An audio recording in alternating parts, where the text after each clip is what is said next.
توحید تو ہے کہ خدا حشر میں کہہ دے، یہ بندہ دو عالم سے خفا میرے لیے ہے۔ مولانا محمد علی جوہر کے پائندہ الفاظ، تحریر و تقریر، علم و عمل اور سوچ و فکر کی تابندہ مشل رہتی دنیا تک لو دیتی رہے گی اور ہر دور کے انسانوں کو ان کی آخری آزادی کے حصول تک برسرے پیکار رہنے کا درس ملتا رہے گا۔ 10 دسمبر 1878 کو رامپور بھارت میں شیخ عبدالعلی خان کے گھر شیر دل ماں، جو کہ بی اماں کے نام سے مشہور ہیں، کے گھر پیدا ہونے والے عظیم مسلم رہنما جس نے انگریز سامراج کی بنیادیں ہلا کر رکھ دی، جب یہ نعرہ دل پذیر متحدہ ہندوستان کے ہر گھر کے در و دیوار میں سرایت کر گیا، بولی اماں محمد علی کی جان بیٹا خلافت پہ دے دو، تو کیا ہندو اور کیا مسلمان اور کیا مذاہب کی تفریق سب یکجا ہو کر خلافت کے تحفظ کی خاطر سرگرم عمل ہو گئے۔ ہر جانب محمد علی جوہر کی شعلہ بیانی کے چرچے تھے۔ یوں لگتا تھا ماں نے بیٹے میں آزادی کی تڑپ اس شدت سے بھر دی،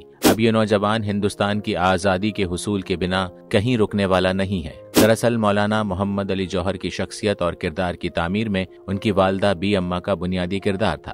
وہ ایک انتہائی سمجھدار اور دور اندیش خاتون تھی جو آزادی کی اہمیت سے واقف تھی اور جذبے کی شدت ان کے دل میں کوٹ کوٹ کر بھری ہوئی تھی، اور یہی دور اندیشی، سچی جذباتیت اور مٹی سے وفاداری محمد علی جوہر میں بھی منتقل ہوئی تھی۔ 1911 میں آپ نے انگریزی اخبار کامریڈ شروع کیا، جسے انگریز حکمرانوں سمیت سماج کے دیگر طبقات کی جانب سے بھی پذیرائی حاصل ہوئی، تاہم اس پر 1913 میں ایک مضمون چوائس آف ٹریکس کی اشاعت کے باعث پابندی لگا دی گئی۔ 1913 میں شروع ہونے والا آپ کا اردو اخبار ہمدرد بھی بے انتہا مقبول تھا۔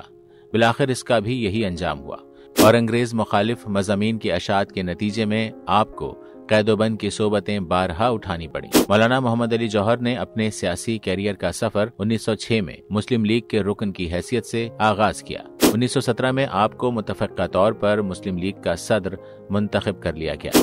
بعد میں آپ نے 1919 میں انڈین نیشنل کانگریس میں شمولیت اختیار کی اور 1923 میں اس کے قومی صدر کا عہدہ سنبھالا۔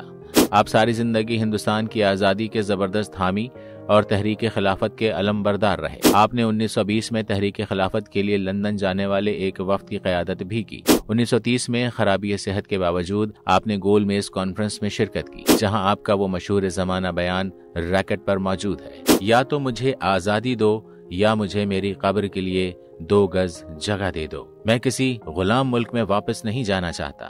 آپ کے کہے گئے الفاظ سچ ثابت ہوئے اور 4 جنوری 1931 کو لندن میں ہی آپ نے اپنی جان آفریں کے سپرد کر دی۔ آپ کی میت کو بیت المقدس لے جایا گیا اور 23 جنوری 1931 کو وہیں سپرد خاک کر دیا گیا۔